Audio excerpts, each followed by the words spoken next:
Why is the government banning sex for those who aren't married?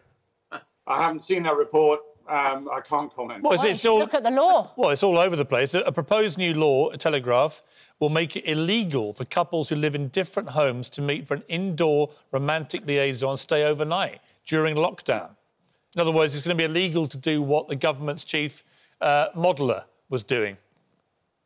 Well, you know, there are those stories, and then there's stories about what China is doing in Hong Kong, what China did to cover up this story in the first place. We'll come to what China's doing. We'll come to what China's doing. I'm more interested in whether you think it's right that couples, unless they're married and living together, or they can be unmarried living together, that couples, it's going to be illegal, according to the government, to meet for an indoor romantic liaison. For anybody. You're reading something out of a newspaper, which I haven't seen. No, it's I'm proposed. Sure Parliament it's comes a back proposed again. Well, it's a proposed new law. You're a Tory MP, Tobias and you're speaking on behalf of your party today. I'm just curious what you think of it. Right, and respect the fact that I haven't seen that particular report, nor read the article. So OK, but what do you think? I've just told you. Reaction? I've just told you what it is. Right, and I haven't read the report, and I haven't. What's your reaction? What's your reaction to it? I haven't read the report and I haven't seen the article. How many times do you want to ask me the same question? I've just read you the article. I haven't read the report. I'm not going to give you a spontaneous answer. For all I know, this is, taken out of context. Christopher Hope. Well, Christopher Hope. This is the Daily Telegraph, the paper that Boris Johnson used to work for. Christopher Hope, their chief political correspondent. A proposed new law will make it illegal for couples who live in different homes to meet for an indoor romantic liaison and then stay overnight during the coronavirus lockdown. It's going to be a law proposed by the Conservative government. You're a Tory MP. So that's what the proposal is. I'm just asking what your reaction is.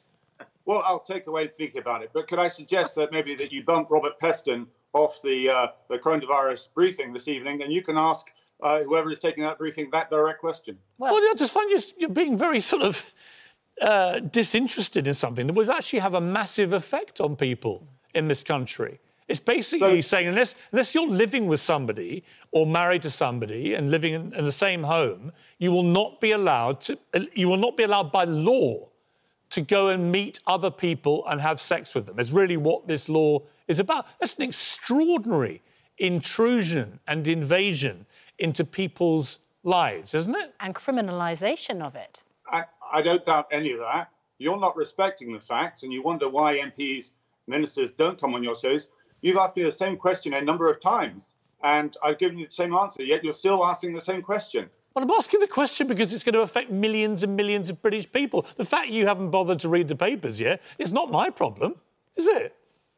No, I've been here since 6 in the morning in my office waiting to come on to see you. Well, why didn't you spend some of that time checking what was in the news, given you're doing an interview on a news programme? It's what basic people would do, isn't it? I mean, you can get all high and mighty with us by the fact you haven't read this story, but millions of our viewers have woken up to a revelation that the British government is going to make it illegal for people to meet in each other's homes and stay overnight and have sex with each other. That seems to me an extraordinary story, worthy, if I may say so, with great respect to you, of your attention and interest as a Conservative MP, a member of a party which is going to instill this on people, isn't it? I mean, I don't think I'm being unreasonable. That's for the Minister to respond to. It really isn't a story, given my portfolio, my interests, that I'm really going to be looking at first thing in the morning when I get up to come on the Good Morning Britain show. OK, well, if I was advising any Tory MP doing a show in the morning on breakfast television for anyone, I would just say, check what's in the news, because you might get asked about it. And I'm sorry for asking you about what's in the news. I can only apologise. Let's go to Andrew Piers. Andrew, let me ask you for your reaction to that story, because, it's one of those stories that pops up. And when you read it, you're like, sorry, what?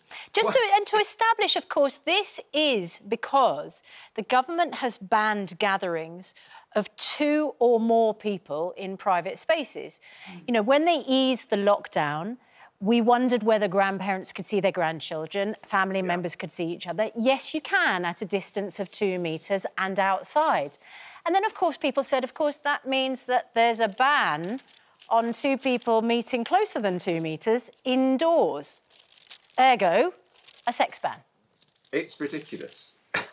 It's a complete joke. I like Tobias very much. I don't know why Tobias just doesn't use the word ridiculous. And apart from anything else, apart from being ridiculous, how are they going to enforce it? I'm happy to say it's ridiculous. But good, there we are. There we are, Piers. Well, there you are. You just answered the question you've refused to answer for 10 minutes. Why didn't you just say it to start with? Not at all. It's just you're spending so much time on such a matter which, on the face of it, does look ridiculous. But you don't respect the fact that if I've not, read into the story, I can't spend. We've just spent 5 minutes on a story which You've really just answered the question ridiculous. that I asked you 10 minutes ago. The reason that you didn't want to answer was you hadn't read the story, which I read to you 4 times.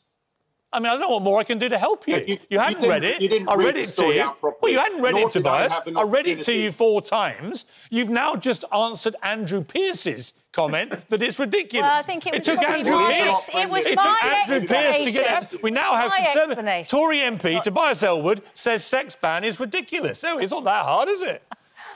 Exactly, and that's your headline. That's what you want to take away from I don't want anything, Tobias, other than what you think about a government law that's coming in. You want your wow moment. That's what you want. That's what you want to achieve. When I would like the programme to be as news-breaking as it can possibly be. Tobias Ellwood says sex ban is ridiculous is a good headline.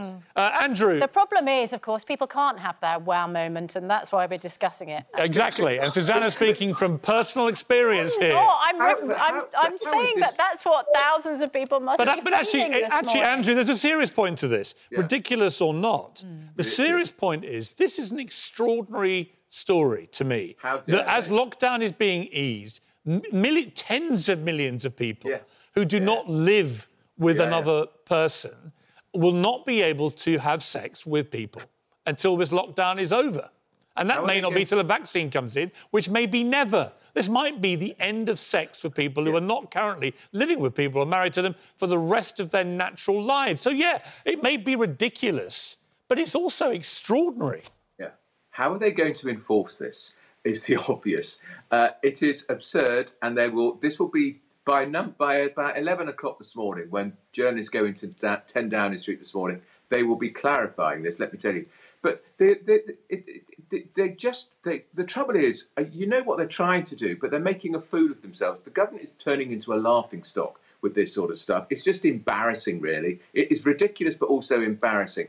Apparently, also, you can go to a friend's house for a barbecue, but only if you take your own chair.